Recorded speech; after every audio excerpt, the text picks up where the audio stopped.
Are there certain habits in your life that no longer serve you that you would like to change?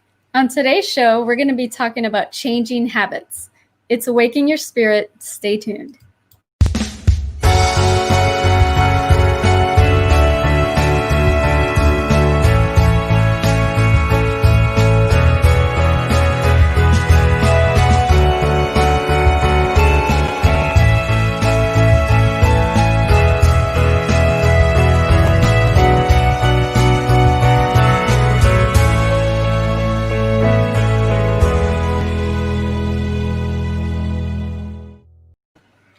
Welcome, everybody, to another episode of Awaken Your Spirit. We are your hosts. I'm Dr. Aaron Garcia. And I'm Veronica Mendez Garcia. And our show's about inspiration, motivation, and developing the mindset to live a happy and abundant life. We are live here every Mondays and Wednesdays at 9 a.m. Pacific Time, 12 p.m. Eastern. If you'd like to join us on these shows live and interact with us, you can turn on the live notification button here in the feed if you're watching on Facebook. If you're watching on YouTube, subscribe to the channel and hit that little bell icon so you know when we have a new episode and video posted. Today, we're talking about habits and all those habits that all of us deal with that probably don't serve us in our life that we like to change, but sometimes they can be very difficult to do to change them. But we're going to talk about a process of how you can do that. But before we get into that today, we always like to start up with our first segment of our show, which is our inspirational moment with Veronica. So inspirational moments is when I like to read something inspirational. And today I'm reading something from this little book called To Be Victorious in Life. And that's by Paramahansa Yogananda. And there's the book. All right. It's interesting because a lot of times the readings correlate to what we're talking about. And today, the title of this paragraph is called The Antidote for Can't Consciousness. And it says, I have seen persons who, despite ill health, have made up their minds to achieve something. Their ailing body was always trying to divert their attention, but they overcame that physical barrier and undeterred went on and on, realizing their goal by sheer strength of mind. And I have seen others with wonderful health, but peanut brains. No matter how you try to convince them, they say, I can't do it. They are stopped by the mental barrier of feeling inadequate. And some people have both health and intelligence, but they do not succeed because they have spiritual barriers of bad habits. Whether from physical, mental, or spiritual causes, failure starts with the avowal, I can't do it. Such is the force of the mind and the vibratory power of words. When you say to yourself, I can't do it, no one else in the world can change that decree. You must destroy that paralyzing enemy, I can't. There is an antidote for can't consciousness, the affirmation, I can. Create that antidote with your mind and administer it with your will. Interesting, huh? And how many of us have ever said to ourselves, I can't do something? And it's very interesting because in our study and our teachings that we share with people, and really understanding the power of that word, I can or I can't. When you are affirming something to your subconscious mind, you're actually programming it to believe that that is true. And it becomes so strong. So our words are very powerful. What we say to others, what we say to ourselves, and that becomes habit. Yeah. And then we believe that we are unable to do things when we are capable of doing anything that we put our minds to.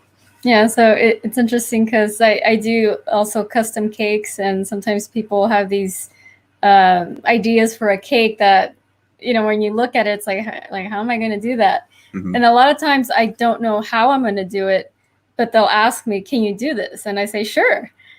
Even though I don't know like how I'm going to do it, but I find a way, and I don't allow the, like the complex design to get in the way of me, like, just say, no, I can't do that.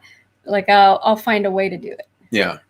And if you want to do it, just change your wording and replace the I can't with I can and see what happens, and do that as often as possible. You catch yourself saying I can't, replace, oh, I can.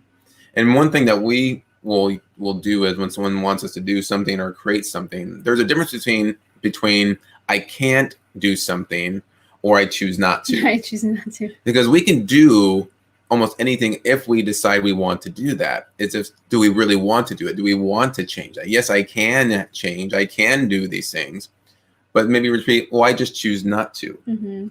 Because there's going to be certain things that you just don't want to do. And a good example of that is when people are on this diet, like a so-called diet, where they restrict themselves from eating certain things, and then, like, say someone offers them something, oh, I can't eat that. And, I've heard people say, well, it's not that I can't eat that, I choose not to. And, because you can easily put it in your mouth and chew it and swallow it, and that means you can eat it. Yeah, there's a difference. So it's like, I choose not to. And think how disempowering that can feel to us on the internal level when we say I can't. When we say I can't, how do we feel? Do we feel like I'm unable, I'm not capable of doing things? Again, those are the words that can be put into our minds. So we want to be very mindful, because how it makes us feel. When we say we can, that word I can is a little more empowering, where can't is a disempowering word. So be mindful of your words. Do that exercise. Change your can'ts to I can, and see what that changes in your life. Try it for a week. Yeah, see what happens. We hope you guys enjoyed the inspirational moment for today. Give us some hearts, give us some likes if you really enjoy that. And if you have any questions, any comments, you can put those here into the comment feed as we go through our show here today. And we'll get to your questions and comments to the best of our ability. And we'd love to hear from you guys. If you're new to the show, type in I'm new and let us know where you're coming from. We'd love to say hello to you guys, because you guys really make this show. And we always say we never know who this message is going to impact. So if there's anybody that you know that can benefit from this message, please share or tag them into the show. All right. So today we're going to be talking about changing habits. Oh, and habits can be very challenging to change sometimes. And we all have habits. We have good habits and we have bad habits. It's just what it is. But that also determines what you consider to be good or bad. Yeah, that's what I was going to say. It's like, what do you consider good or bad? And, for some people, a good habit might be bad to somebody else. Yeah. And so when we talk about habits, really what it's going to determine whether it's good or bad is, how is it affecting you in your life? And there are so many habits that we could develop. And there's also a lot of habits that we can change. And we can spend our whole entire life and more working on trying to change habits. Yeah. But the key thing is, what habits are the most important for you to change in your life? We have habits. I have habits. Veronica has habits. You guys have habits. And what is a habit? A habit is a repetitive process that you've been doing for so long that it becomes automatic. It's almost like there's been a groove imprinted in your mind, in your subconscious mind, that allows us to do things automatically without having to think about it. And that's why, like, sometimes you have people that, like, say they're alcoholics and they stop drinking for 10 years. And then all of a sudden, like, they say, oh, I'm just gonna have one drink. And then they have the drink. And then later on, like, they have two drinks. And then now they're back to the same drinking pattern as they were before, because it's like a habit that went dormant because they did it for so many years before. And then all of a sudden they stopped. But then when they pick that drink up again, it's like they continued, on that same habit that was in there years ago. Yeah, because there's still a seed. So even when we it's like the weeds, huh? Yeah. It's, we, in our backyard, there's some dirt area, and it goes pretty bare. But then when the rain comes and it starts falling down, all the grass, all the wild grass, all the seeds that are still in there that have been dormant for most of the summer and the fall, once that rain comes, that grass comes and it grows very rapidly. Yeah. And it grows very, very tall. And it can be a little pain in the butt to take care of it. But it's interesting that it doesn't look like anything's there. But once it sprouts itself, it comes very quickly, and you have to mend to it all the time. Our habits are the same way. We are constantly planting seeds into our mind by the things that we do. And a lot of times they go dormant, even if we've learned to change them. And we change it from ways we used to do things to the way we do it now. And if for any moment we get caught off guard, that seed will still be in there, just like when the rain comes and that grass can grow. So you're mentioning the concept of the habit of for someone who could be in that alcoholic state where it's that urge, that tendency to want to drink alcohol consistently, as even if they clear themselves of that habit, if they find that even just that little taste, it's like they just fed that seed of the old habit that's there, it can go back. And we've seen this happen. Yeah. And it's, it takes a lot of willpower to, like, say that person does choose to take one drink, but it does take willpower to say, okay, that's it. And, you know, make that decision that they're not going to go back. But it, you know, depending on how their mind and how strong their willpower is, you know, they can always go back. But you said something about the habits, that it's something that you do repetitively, but it's also how you think as well. Because there's some people, like, you know, like the thing I read earlier about, oh, I can't do this, I can't do that. That's a mindset. But, you know, we can do anything that we choose to do. Absolutely. And so there's different types of habits, right? So mental habits, we have emotional habits, and we have physical habits. And you're going to need to determine which ones no longer serve you. And you'll find out if, you know, that our habits drive everything in our life. It becomes our paradigm. So it's a combination of our thoughts, our emotions, our behaviors, our attitude, and our actions, and which is going to determine the results that we get in our life. And there's always some area that we can improve in. And if we want to improve those, a lot of times we have to look at, what do I need to do differently in order to make this, you know, my goal, my dream come to fruition? And a lot of times we have to change our habits.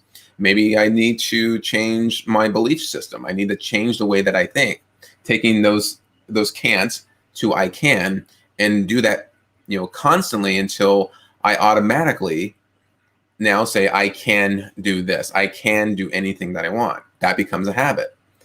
Emotional reactions. You know, when things show up in society, in the world, or in our life, how do we respond emotionally to something? Those become habits as well. A habit of lashing out in anger or coming out with love and compassion. Those can all be trained as habits. So how do you, you know, how, you know, it's easy to say, okay, well, just change the habit. Like, what would be some steps people can take to change a habit? Yeah. You know, I've been studying habits for quite some time now. I'm still studying. I'm trying to understand it, because just to say you need to change or stop doing that and do this. I think it's easy to say it. It's easy to say it, but it's not always easy to do that. And I'm pretty sure that there's some of you can recognize or relate to that. Is we want to change something in our life, and we get on the right foot. We say, I'm going to do this, and I start taking these action steps. Whether it's you want to change something in your health, you want to change something in your income, in your relationships, and you find that you're good for like that first week or two. New Year's resolutions are this same concept. And what happens? We start to kind of drift and go back into the way we always do things, because that's how strong habits are, especially if you've been doing it for so long. Maybe in your childhood, maybe you've been doing that same habit for, you know, 20, 30, 40 plus years. The longer it's been there, the more challenging it is going to be to change that. So the first thing would be make a decision to change it. Yeah. Like I'm going to decide that I'm going to change this habit today, or, you know, whatever day you choose. And that's the first thing. Yeah. You got to be aware of that. And so this comes from Bob Proctor, you know, a mentor of ours, who's big on changing paradigms. And one thing he says is, to begin changing the paradigm, we first need understanding in order to change our habits. So what does that mean? Is we need to understand how habits work, how they affect our life, and what will happen if I keep this habit.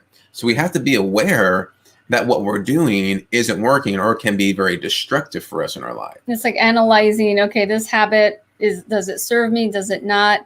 If I keep going on this, you know, habit that's been here for so long, what are the consequences of it?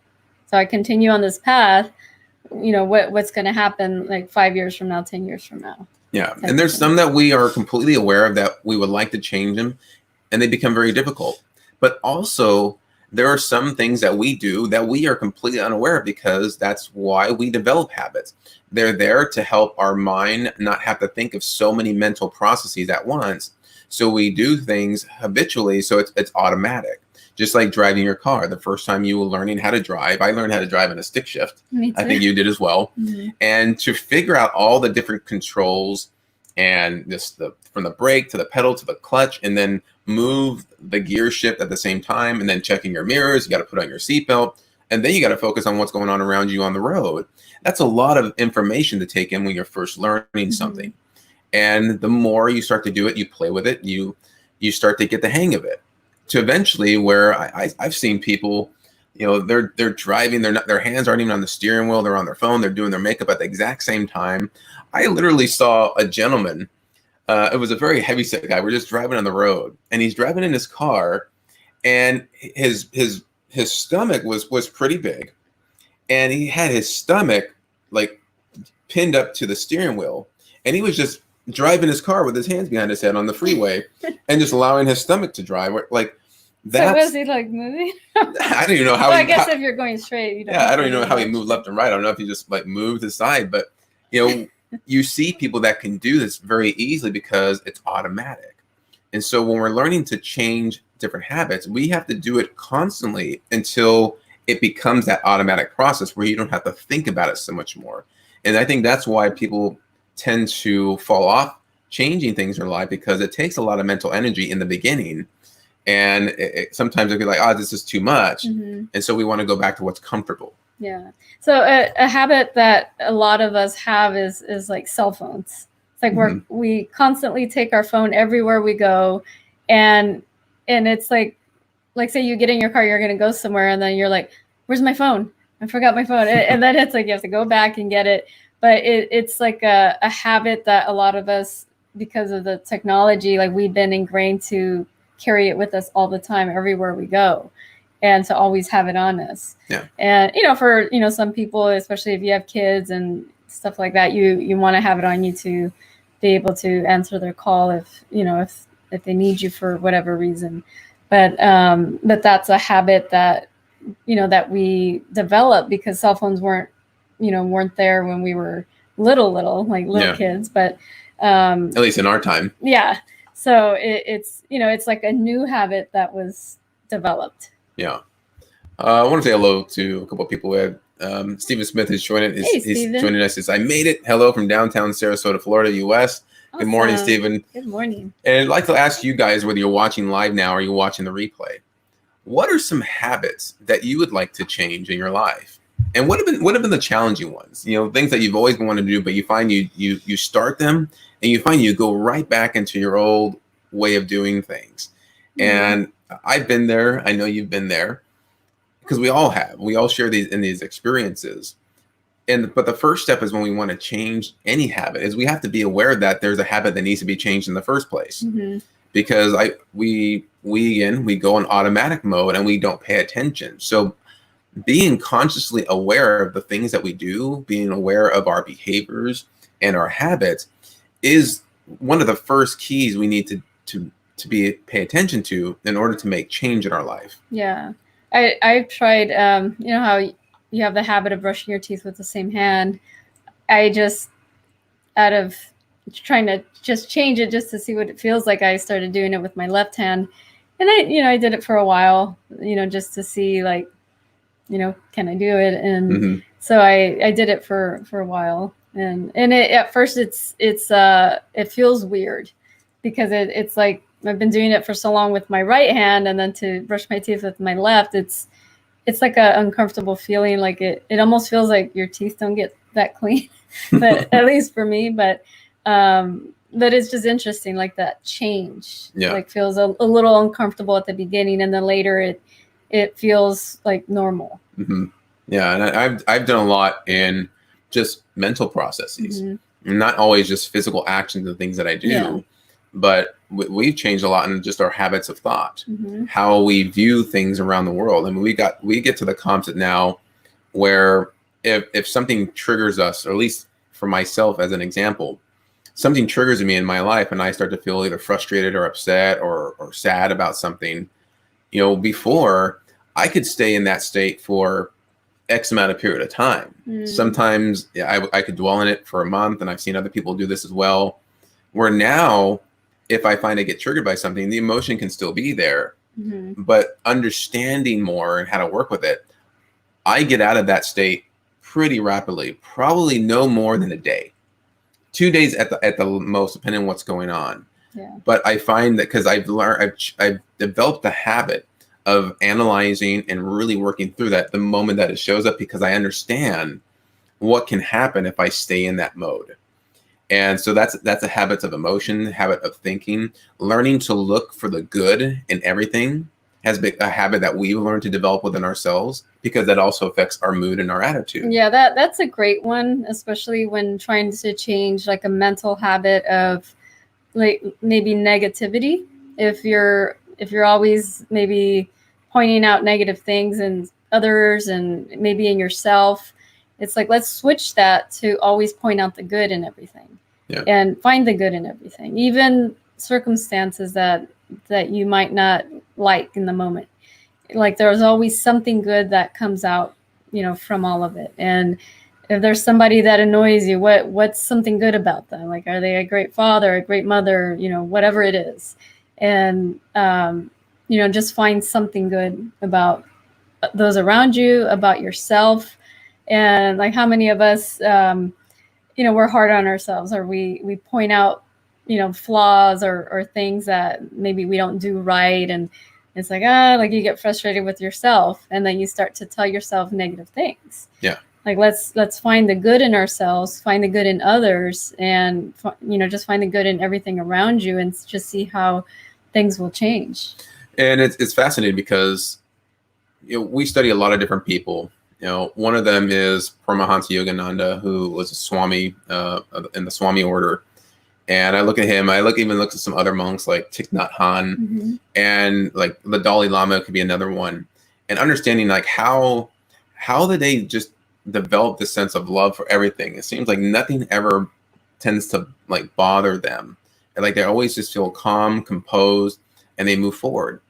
But as you study all of them, one thing you'll realize is that they've been doing this since they were little kids. Like they started to develop this even at a young age, maybe in their teens. But when you notice that they've been in these controlled environments where they are trained to work on their mental processes, to control their emotions, to control their behaviors and their habits. And they have teachers that are there to discipline when needed, just let them know what needs to be changed. But they all say in their stories that they were challenging how they used to be before that, and being always frustrated, unhappy with certain things. But they spent years in a controlled environment to remove themselves of these habits of ways of thinking, how to look at the world, how to look at people. And it's humbling, because when you look at it, if you're just starting on this type of a path to, let's just say you want to just be more positive towards people, I want to be more happier in my life, and you're saying, how can I be just like them?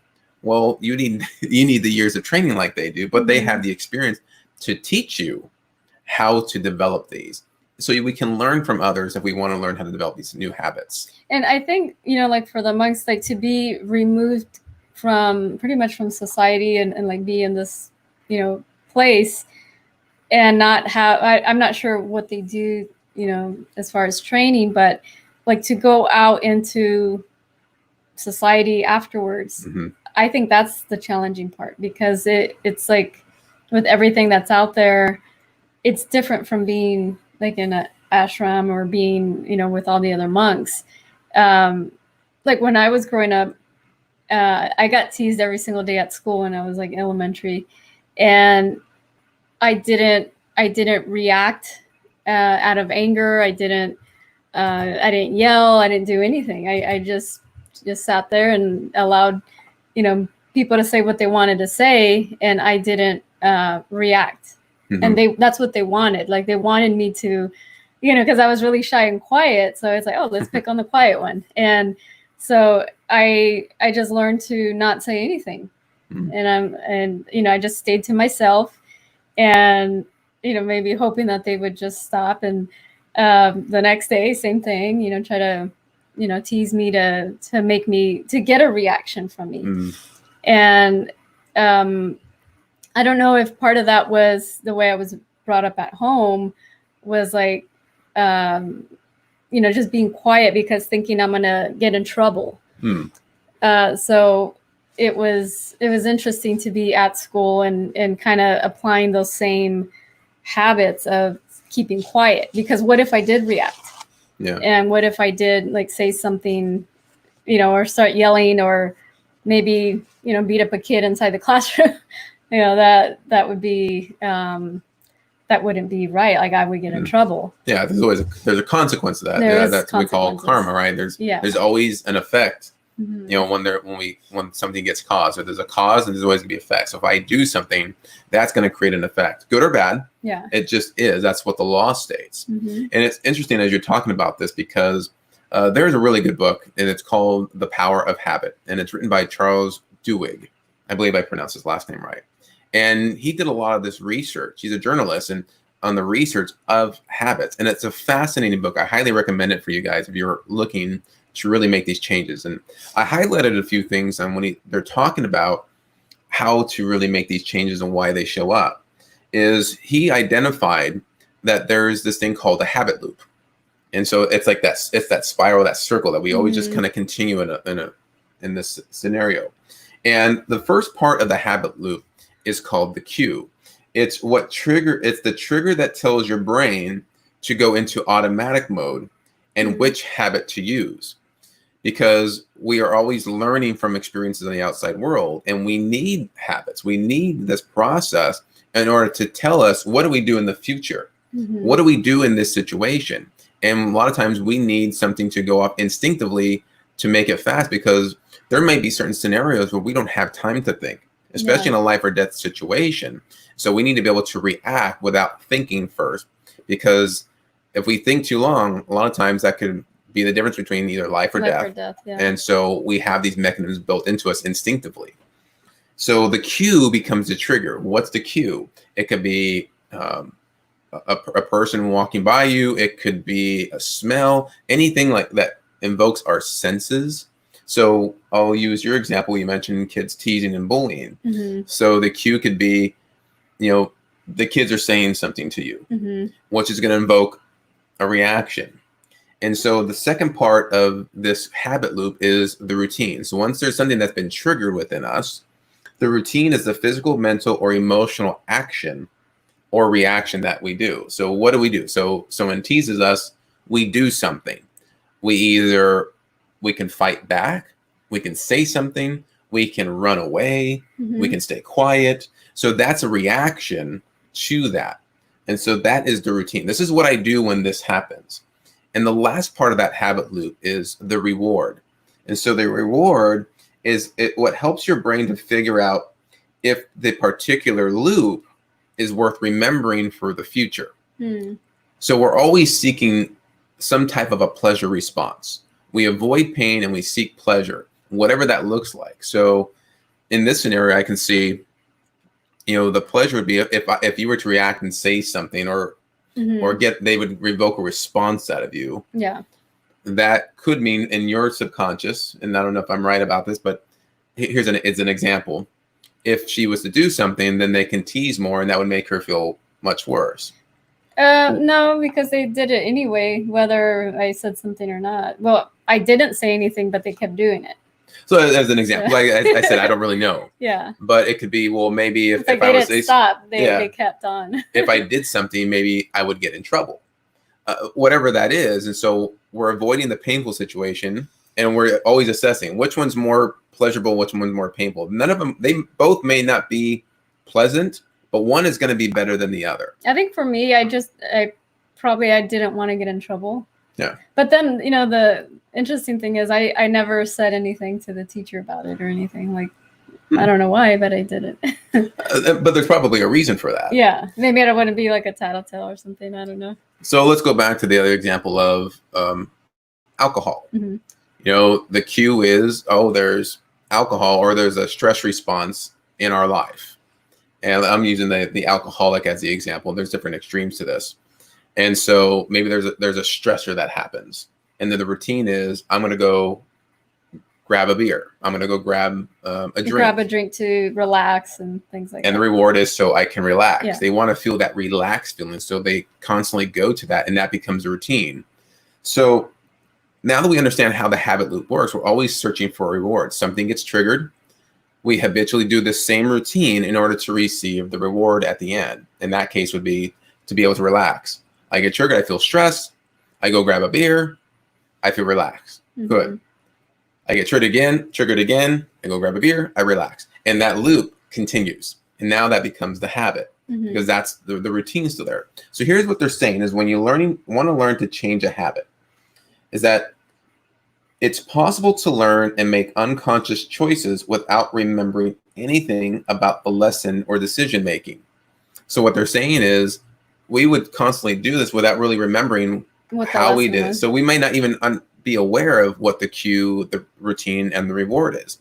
So awareness is one of the first keys we have to pay attention to. So if there's a habit that you're looking to change, maybe analyze what triggers you to go through this habit. When I start to feel like I want to do something, what triggers that? It's like, what's the reward in it, or what satisfaction do you get from it? Yeah, identify what's the cue, what is the trigger, and then what's the reward you're looking for. And notice, what is the routine? What's the routine that you do in order to achieve the reward? And then what they're also saying is we might not remember the experiences that create our habits. But once they are lodged within our brains, they influence how we act, often without our realization. And that's how we go into automatic mode. And sometimes we can pick up habits from parents, from friends, from the grandparents, way other people do things, and we just tend to do it the way they did it. It's like passed down. Yeah, and so we are the sum total of all of the habits from different generations, from our great grandparents, our grandparents, our parents, the people that are around us. And, you're actually being ingrained with habits, through television. And marketers understand this, and what you see a lot of these advertisements on TV. Why do you think you see the same commercial over and over again, like on the Super Bowl? And even though it costs them a lot of money to make that, it's like you see the same commercial like 2 or 3 commercials into it. It's like, I just saw the same commercial, because they understand that by repeating something over and over again, it's going to get ingrained into your subconscious mind, and they're helping to develop the habit of you getting hungry. And when you start to think, oh, I'm hungry, I'm going to go to McDonald's, because you're thinking, oh, I'm hungry, and they're triggering an emotional response. So then that would be the same way to change a habit, is you have to repeat things over and over. So like the positive affirmations, the things that you tell yourself, you repeat it over and over until it gets ingrained. And then also even doing things, like if it's something that you want to do that thing over and over until it becomes a habit that you want to keep. Yeah.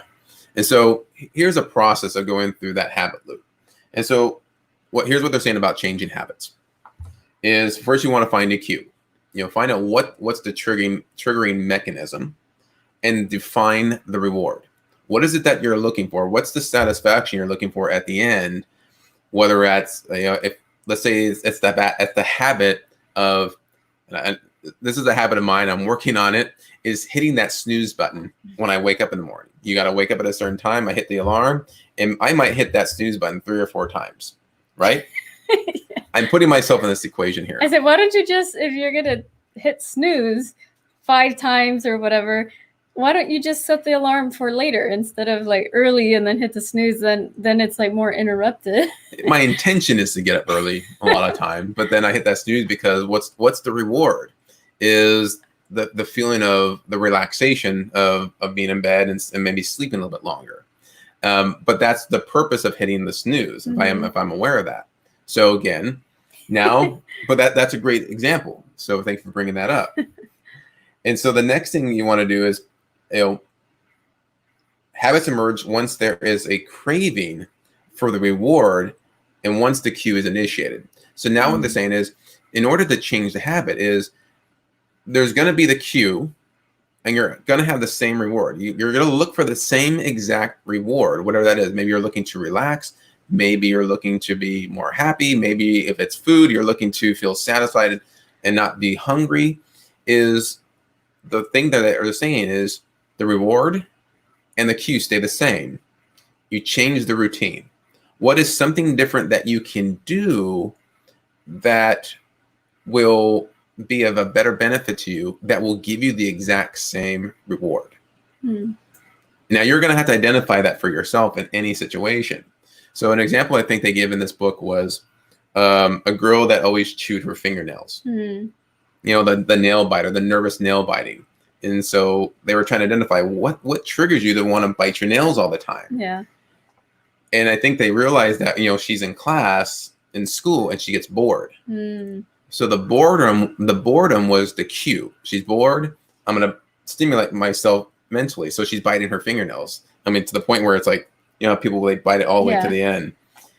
And so what they identified was she bites her nails, she feels relaxed. So now they said, what changed your routine? So anytime she felt like she wanted to bite her nails, like she would knock on the desk and do something different that would help her to relax to the point where she didn't bite her nails anymore. But it's like that conscious awareness of it. And it's like, okay, I'm going to do something else. Yeah. And so change the routine. I used to doodle. When I was like in class when I was younger. You still do that. Yeah, but it's a habit. Yeah, but it's a habit. It's a habit. But think that's what happens. Things we did when we were younger. I know my daughter does it. Because again, they pick up on our habits too. And it might go unconscious, but that becomes the routine. So change the routine of how we do things, and we get the same reward. And now we begin to develop habits and do that over and over until the point where it now becomes a new automatic habit in our life. Yeah. And the key thing, what they're saying too, is once you develop a craving for that new habit, it's like once you say, like, I can't not do this. Okay, so for you, what would be the craving to not hit the snooze?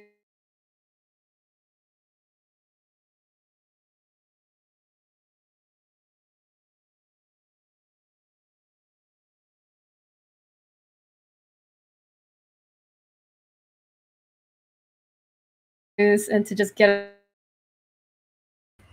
There we go. And we are back. We were idling for just a second, so we popped out. I don't know if you saw it on your end or not, but here we are again. So we're talking about what's the cue. So what could be something different? So to get the same reward, to feel relaxed.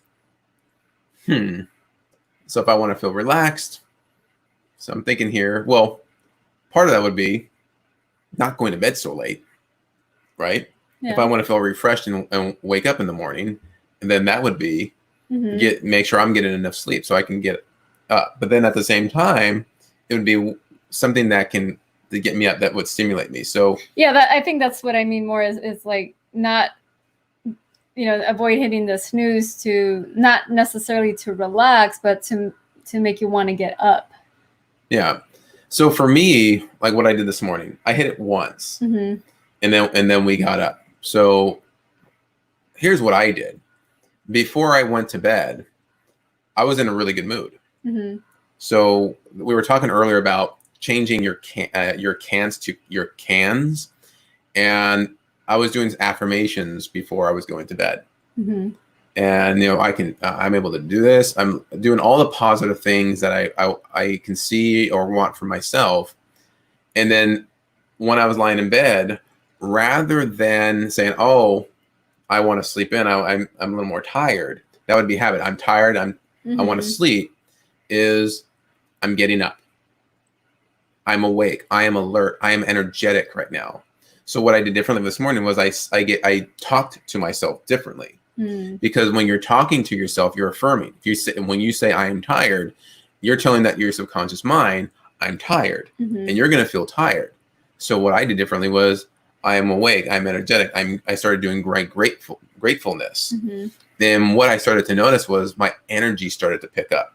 I started to feel excited. So you got to find something that's going to excite you to get out of your bed. Our daughter does this a lot. Is sometimes, kids don't always like to go to school. She's homeschooled. And so to get her out of bed is like pulling nails sometimes. And she said, "Oh, I'm tired of them. There must be something wrong." But I told her, I know the cure. We'll buy you a ticket to Disneyland, and that will solve all your physical issues that are going on in your body. Because when we went to Disneyland, she was up even before us, and she was excited. Yeah. So that whole thing, like I can't wake up in the morning, was completely thrown out the window. So that's not true. Mm-hmm. Is she didn't really have anything to look forward to wake up, and so, she put herself in a very negative mood, which makes us tired.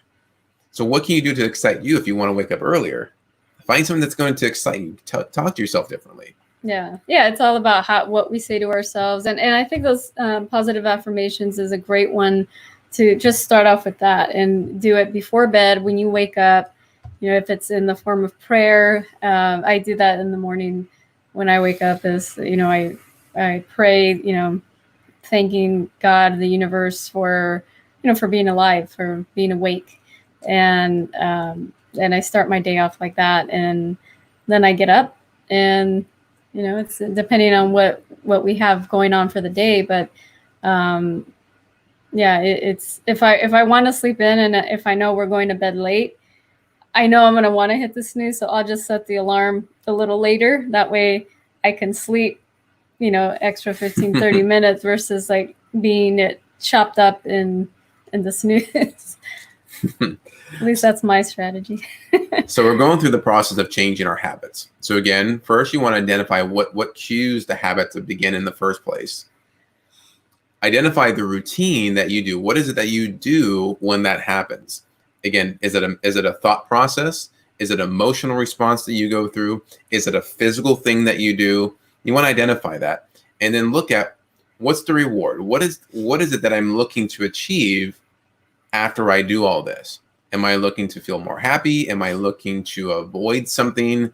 Whatever that might be, you're going to have to identify what that is for you. And there's probably there's a different cue, routine, and reward for different habits that we have. Mm-hmm. And so the last thing you want to do is once you start to change the routine, is develop a craving for that. Develop the craving to constantly want to do that same habit because you're expecting the reward at the end. Yeah. And like that reward, maybe you could do like kind of challenge yourself maybe for a week. You could say, okay, I'm going to do this for a week. And then after the week, maybe reward yourself with something. Yeah. And then do another week and then another week. And then once you do it like often, then it just automatically becomes a habit. Yeah. And it can be a reward. Again, if it's a craving, if you're always going for the sweets or the snacks, is you're looking for the satisfaction at the end. Mm-hmm. It's like, what else can you replace? And go for, whether it's going for a walk, maybe it's a stress response, who knows? Mm-hmm. But it's like, what are you trying to achieve? Is change the routine and see what happens. And if that routine doesn't work, try another routine until you find out the one that works for you. And then you'll find as your habits will change over time, and you'll start to experience different things and get different results in your life. And then the last part of that whole equation is you have to believe. Yeah. And believe, they say, is the last key ingredient to habit change, believing that you can change this habit. And that's the I can, from the book I read earlier. So this is the book I read, To Be Victorious in Life. So it was talking about, instead of saying I can't, you change it to I can. Yeah. And those are very powerful words when you tell yourself either one of them. Yeah. And the belief can be strengthened through persevering through it. You can gain the support of people that are encouraging you to help with this habit. So getting support from those that are encouraging can be helpful in that process. Rather than just doing it all by yourself, is who can support you in that. And so when you slip, they will encourage you rather than scold you for doing something. And that's the one thing you don't want to do is avoid like beating yourself up. If for some reason you slip, just get right back on and keep repeating until you accomplish that. Or you can have a accountability partner where, you can tell that person, okay, and it's someone that you trust that, that's going to hold you accountable. I'm going to do this and I'm going to do it. You could say for however long you're going to do it, or if it's just something that you're going to change completely, just let them know what it is. And then they can hold you accountable for it. Absolutely. So here's something that Veronica and I are going to be doing here for this next week. So this is something just for us. If you guys want to join in on with us on this, you're more than welcome to do that too. But we're going to do a mental diet for the next 7 days, maybe more, depending on how well it works out. And what that means is, for over the next 7-day period, is avoiding any type of a negative thought. Any negative thought about yourself, about anybody around you or outside of you, any situation that's going on in the world, in society, anything, is avoiding any negative thought and using a good positive affirmation, a positive thought. Again, taking an I can to I can. Mm-hmm. So we're doing this little challenge for ourselves because we understand how important that is, to always be in a very good positive mood, because we will attract better things because of that. So if you guys want to join in on that, try it. But here's the rule. The moment you think or dwell on a negative thought for more than like a couple seconds. Yeah, like something like that, is you stop, maybe take a few days off, and you start all over again until you develop the habit of always having really good positive thoughts as often as possible. So that way nothing can shake you when it happens out in the outside world, because things are going to happen in life. It's how do you handle it when it shows up. Yeah. All right. Alrighty. So we hope this has been very helpful for you guys. So again, we've been talking about changing habits. And if you're watching live now, or you're watching the replay, let us know, what's one habit that you would like to change starting today. And if you would like any help with that, reach out to us. Send us a private message. Love to hear your thoughts and what you can do. And type those in here of identify what is the cue, what is the trigger that starts you on this habit that you would identify as a habit that no longer serves you. And then what habit do you want to replace by eliminating that bad habit? Because I think there also has to be, you eliminate one habit, but then you replace it with a good habit. Yeah. Because if you're removing something, you want to fill in, kind of like filling in the gap.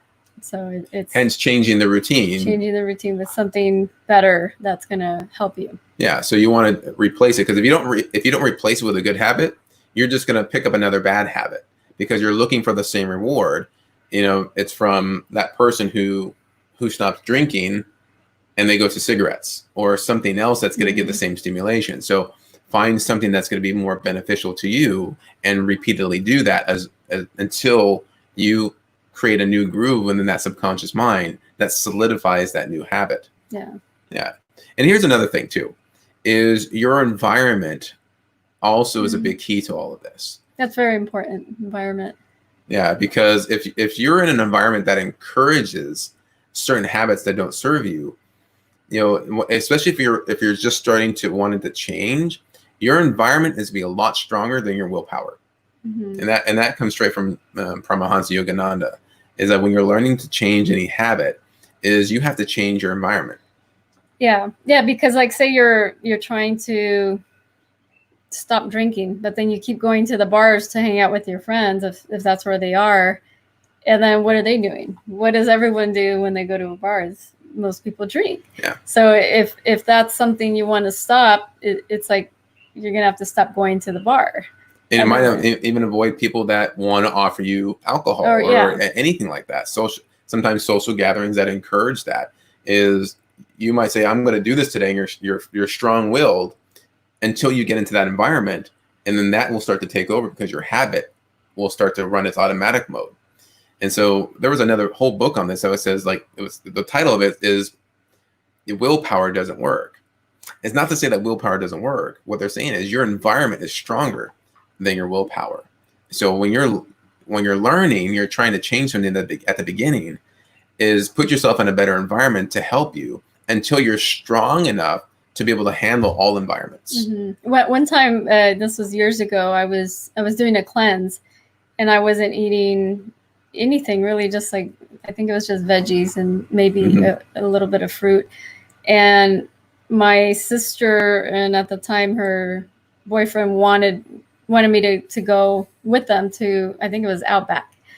And and so I went and I said, well, I'll go, but I'm not, I told them I'm doing a cleanse and I'm only eating salads. Mm-hmm. So then, I get there and I ordered my salad, and then they got this big steak and all kinds of stuff.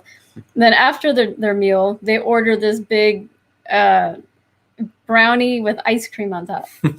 And then they're like, oh, it's so good. It's so delicious. And then they're like, here, try it. I go, no, I told you guys I'm doing the cleanse. Oh, just try it. Just one bite and it won't hurt. And I won't say anything because I was doing a cleanse with somebody else. And I said, no, I'm not going to do it. And, so my willpower is strong enough that they couldn't convince me to even just take one bite, because I told myself I'm doing this and I'm not going to allow any other things to get in the way. So it takes a lot to, you're seeing two people eating this thing that looks so good, and they're trying to drag you into it. And they're trying to pull me into it. I'm like, nope, I'm not doing like the peer pressure. Yeah, it's the peer pressure. So depending on how strong your willpower is, your outside environment could drag you down into, whatever they're doing. So environment is important to, so who's around, or who, are they going to peer pressure you to, like, oh, come on, just do it one time. And, especially if you're trying to eliminate a habit. Yeah. And so again, you can spend your whole life changing habits. Oh, yeah. Find the key ones. There's they're called keystone habits. And again, that comes a lot from that book, The Power of Habit, is the one habit that will make the biggest difference. So it's like a domino effect. You do one main habit, and by changing that habit, all other habits start to change as well, because they will follow along with that. So as an example is if you're not used to exercising often and you want to be healthier, and you start to develop the habit of exercising, more than likely, if you're exercising at the same time, you might start to want to eat better. Mm-hmm. And so things will kind of coincide with each other, but you find what is the one key habit that I can do? And just by doing this, other habits will follow along. So you don't feel like I have to do like one habit at a time. Is find that keystone habit, that one that's just going to change a lot of things for you in different areas, from in your personal relationships, in your business, in your health. Is which one could that be? Because just by maybe improving your health would help you in your business. It'll improve your relationship because of how you're going to feel. Mm-hmm. And that's just one example, but find what that is for you. And it's like that big one that everything else is like maybe easy to get rid of. And we're not saying that you should work on these habits or that habit. You decide what that's going to be for you, because again, you might not want to do the habits that we do. We may not do the habits that you do, but what works for you in your life and what's going to serve you, make you happy. That's one of the biggest things, is what's going to make you happier. Is find those habits that will allow you to be that way all the time, or most of the time. Yeah. Yeah. Because if you just do it because other people say you need to do it, then maybe you need to reevaluate that, because it's all about you and your own happiness. Yeah. So we hope that this has been helpful for you guys here today. We always love to share our knowledge and the knowledge of others here on the show, and hope it improves or helps you in some area of your life. If it has, let us know here into the comment feed. If you have any questions, you can put those here as well. Remember, we are live here on our show, Awaken Your Spirit, every Mondays and Wednesdays at 9 a.m. Pacific time on Facebook and on YouTube. And if you'd like to join us here on the show, make sure if you're watching on Facebook, turn that little notification button on. And on YouTube, subscribe to our channel and hit that little bell icon. That way you never miss an episode here of Awaken Your Spirit. And we also have our segment Divine Numerology on Thursdays at 10 a.m. Pacific. Yeah, where we are joined by our co-host, Darius Oliver, our expert numerologist. We have a lot of fun on that show. So make sure tomorrow. That's tomorrow on Thursday. So make sure you guys join us. And we will see you guys next time. All right. Have a great day. Bye.